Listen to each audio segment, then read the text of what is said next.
Dengar-dengar, Mbak punya yayasan ya, Mbak? Kalau aku boleh tahu itu yayasannya ada di mana? Oke, dulu awal-awalnya memang saya kan menjadi Duta Lingkungan Jawa Timur ya, dan sekarang bekerja di yayasan, dan yayasan ini berdiri pada tahun 2023. Namun sebelumnya memang ada suatu komunitas yang membentuk, jadi sebelum terbentuknya yayasan itu harus ada suatu komunitas yang menjalankan itu.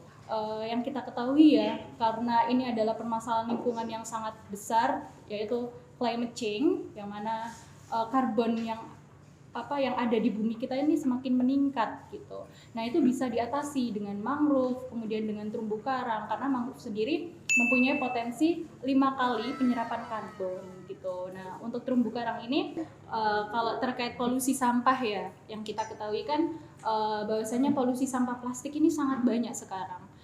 Kalian bisa lihat kan ya, kayak di sungai, di laut, yang dulunya mungkin waktu kalian TK atau SD, kita itu masih ngelihat sungai itu masih bagus-bagus nih, laut juga masih bagus, masih enak untuk lihat. Tapi sekarang itu kayak ngelihat sungai sama ngelihat laut itu udah banyak sampah. Bahkan kita itu udah nggak mau nih untuk wisata di daerah sekitar sungai atau wisata di laut.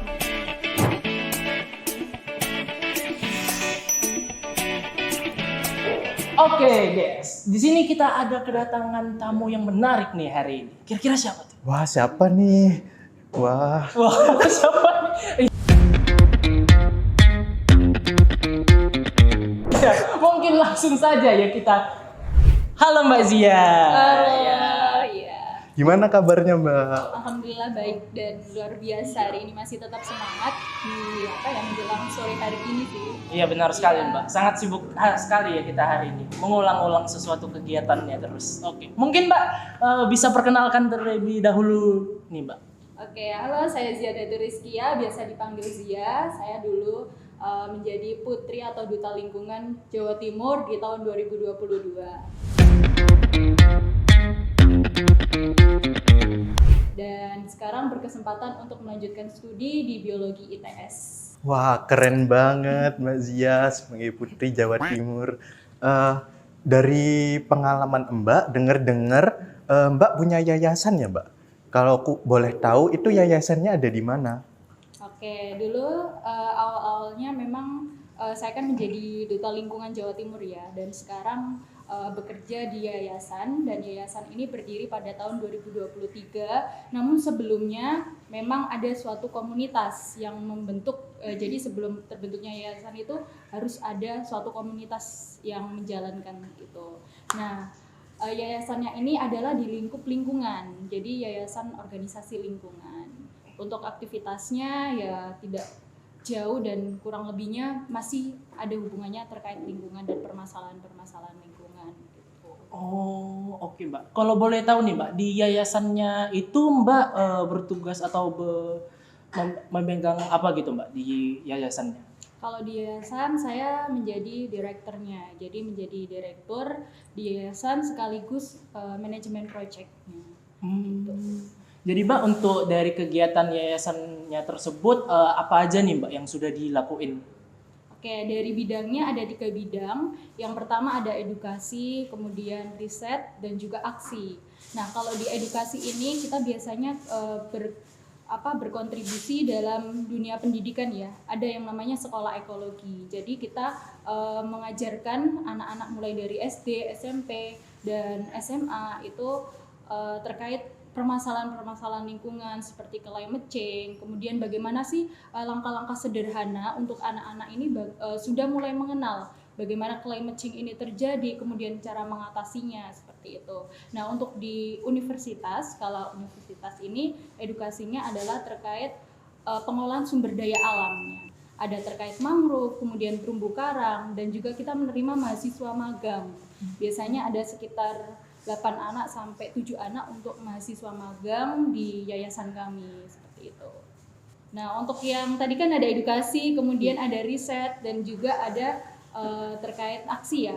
Untuk risetnya sendiri kita masih fokus di mangrove, yaitu di karbon, kemudian untuk terumbu karangnya itu jenis-jenis terumbu karang, kemudian bagaimana sih potensi terumbu karang ini untuk mengabsorb karbon gitu. Jadi yang kita ketahui ya, karena ini adalah permasalahan lingkungan yang sangat besar, yaitu climate change, yang mana karbon yang ada di bumi kita ini semakin meningkat gitu. Nah itu bisa diatasi dengan mangrove, kemudian dengan terumbu karang, karena mangrove sendiri mempunyai potensi 5 kali penyerapan karbon gitu. Nah untuk terumbu karang ini karena kalau semisal terumbu karang ini nggak ada dalam lingkungan kita, kita itu kekurangan namanya oksigen. Jadi di air sendiri kan ada namanya oksigen ya dalam air itu.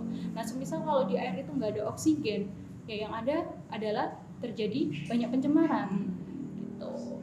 Nah kemudian untuk aksi yang sering kita lakukan adalah setiap 1 bulan sekali, atau paling minim itu 1 bulan sekali, tapi bisa 1 bulan 4 kali itu kita melakukan agenda beach clean up dan juga penanaman mangrove. Nah untuk terumbu karang sendiri kita konsisten di 3 bulan sekali. Biasanya ada sekitar transplantasi itu 100 sampai 1000 karang yang kita transplantasi. Oke Mbak. Wih, keren banget ya yayasannya. Sangat mengedukasi generasi muda agar peduli terhadap lingkungannya seperti itu ya, Pak. Iya benar banget. Khusus untuk Reza juga nih Mbak, karena dia masih kurang banget ya peduli lingkungannya, sering buang sering buang apa di Sampah ya? Buang sampah Sembarangan. Aduh. buang kenangan juga. Aduh. Jadi di tong sampah depannya itu udah penuh udah itu. Jadi orang lain akhirnya kena polusi kenangan. Iya, kalau terkait polusi sampah ya, yang kita ketahui kan bahwasanya polusi sampah plastik ini sangat banyak sekarang. Kalian bisa lihat kan ya, kayak di sungai, di laut, yang dulunya mungkin waktu kalian TK atau SD, kita itu masih ngelihat sungai itu masih bagus-bagus nih, laut juga masih bagus, masih enak untuk lihat. Tapi sekarang itu kayak ngelihat sungai sama ngelihat laut itu udah banyak sampah. Bahkan kita itu udah nggak mau nih untuk wisata di daerah sekitar sungai atau wisata di laut. Mungkin hanya laut-laut tertentu aja yang kita gunakan atau kita datengin untuk berwisata ya kan. Kalau udah kotor kan udah nggak mood lah untuk lihatnya gitu kan. Oh iya, benar juga ya Mbak. Nah, kalau ingin tahu nih Mbak, kan ini di Jawa Timur itu luas ya, banyak daerah-daerah pesisirnya ya. Nah, untuk dari yayasannya ini sendiri, untuk sampai saat ini itu udah di kegiatannya, lokasinya itu udah di mana aja nih untuk sekitaran Jawa Timur? Oh iya, kalau di Jawa Timur kita ada beberapa lokasi binaan. Yang pertama di Banyuwangi.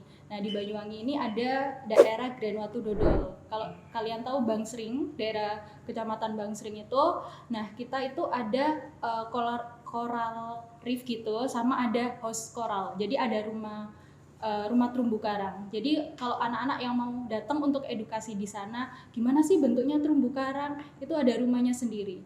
Jadi ada bentuk rumah yang mana nanti itu kayak museum, kalian datang. Ada jenis-jenis terumbu karang, kemudian ada ikan, ada kayak akuarium buatan, tapi itu bentuknya laut. Jadi bawahnya itu udah ada terumbu karang yang masih hidup dan alami. Terus nanti ada jenis-jenis ikan, dan di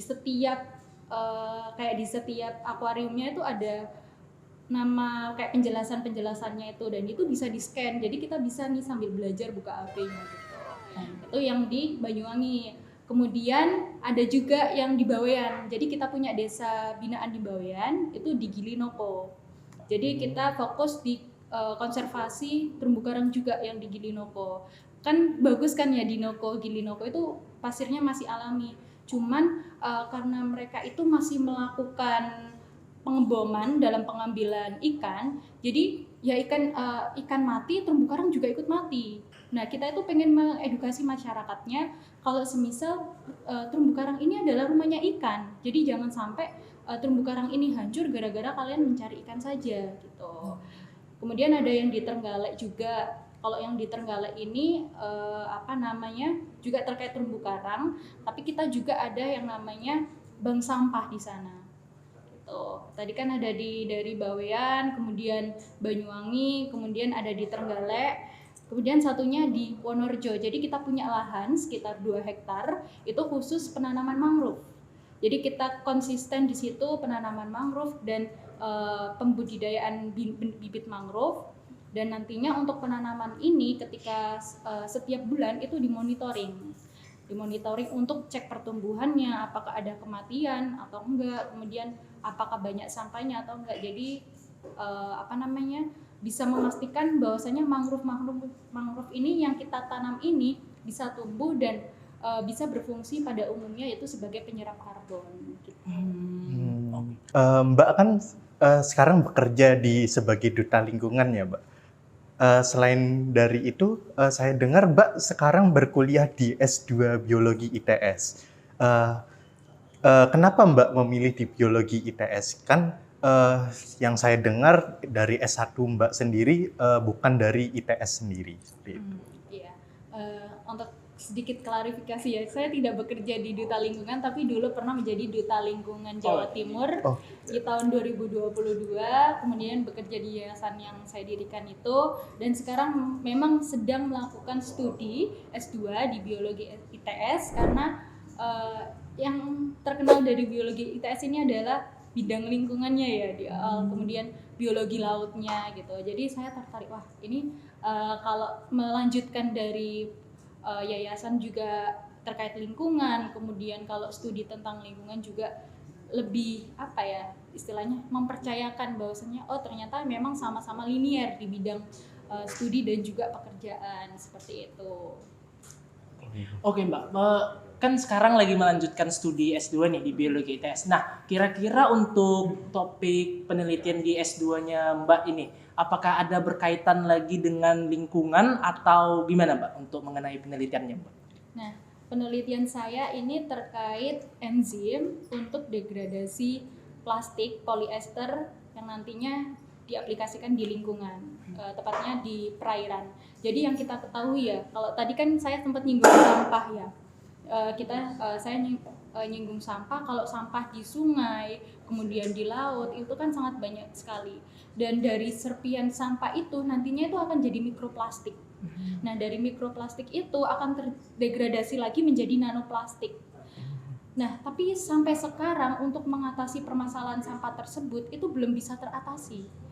Dengan adanya enzim esterase ini nantinya diusahakan atau diupayakan untuk menjadi solusi bahwasanya plastik yang kita perkirakan degradasinya itu 100 tahun atau 50 tahun ke depan baru terdegradasi, tapi dengan adanya enzim ini bisa mempercepat waktu degradasinya sendiri.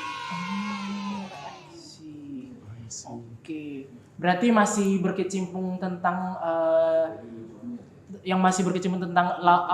yayasannya itu ya Mbak, untuk pelestarian lingkungannya. Oke. Nah, kemudian Mbak, apakah Mbak nih ada pesan dan untuk mahasiswa yang sedang lagi S1 ataupun sedang melanjutkan studi seperti Mbak, apakah Mbak ada pesan-pesan untuk mahasiswa gitu? Dan juga mungkin tips-tips ya Mbak. Mbak kan tadi menceritakan tentang pengalaman kerjanya dan disambi dengan kuliah. Bagaimana mungkin Mbak bisa memberikan tips bagaimana cara membagi waktunya seperti itu Mbak? Oke, yang pertama pesan dan kesannya dari saya untuk adik-adik yang sekarang melanjutkan studi dan tengah menempuh proses studinya di jenjang akhir, yaitu penelitian. Usahakan apa yang bisa kalian usahakan dan maksimalkan apa yang bisa kalian maksimalkan. Dan jangan lupa setiap hasil dari penelitian kalian optimalkan untuk kontribusi kita di Indonesia. Seperti itu. Nah, untuk terkait tadi bagaimana cara manajemen saya terkait studi dan juga bekerja, pastikan kalian punya prioritas masing-masing, karena setiap prioritas itu nantinya akan memberikan hasil masing-masing. Oke. Ini juga mungkin Mbak, mungkin pesannya untuk mahasiswa terkait isu lingkungan. Oke. Nah, untuk mahasiswa, yuk mulai hidup yang mulai green living, yaitu kita sudah harus menggunakan tumbler atau tidak lagi menggunakan plastik sekali pakai seperti sedotan, kemudian botol sekali pakai, kemudian tas kresek. Nah, upayakan kita menjadi penerus bangsa yang sudah mulai melakukan perubahan, yaitu dengan green living. Oh my god. Wow. Oke, denger tuh Za. Setuju banget dengan Mbak Zia. Mulai hari ini saya akan membuang sampah pada tempatnya. Benar, pakai minuman botol apa? Pakai tumbler. Pakai bawa tempat makan sendiri, bawa sepatu sekali pakai, bukan sepatu yang dipakai terus, tidak terlalu banyak untuk banyak menggunakan bahan yang sekali pakai intinya Mbak. Oke, mungkin terima kasih banget ya Mbak.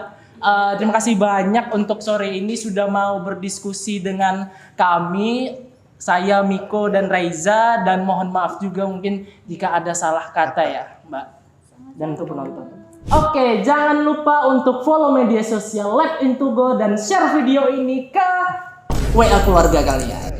Oke, mungkin Mbak Zia juga bisa promosi untuk yayasannya. Apakah ada akun media sosial? Oh iya, kalian juga kalau pengen tahu terkait lingkungan, boleh juga di follow komunitas saya, yaitu Trash Control Community, dan juga untuk yayasannya bisa Institut Konservasi Indonesia. Di situ juga banyak edukasi terkait lingkungan dan juga kegiatan yang membutuhkan volunteer. Jadi kalian bisa ikut kegiatan kami di luar pulau dan di kepulauan juga. Oke, sip. Oke, mungkin nanti media sosialnya kita lampirin di deskripsi di sini ya. Atau di sini. Di sini. Oke, terima kasih. Jangan lupa follow. Oke. Dadah.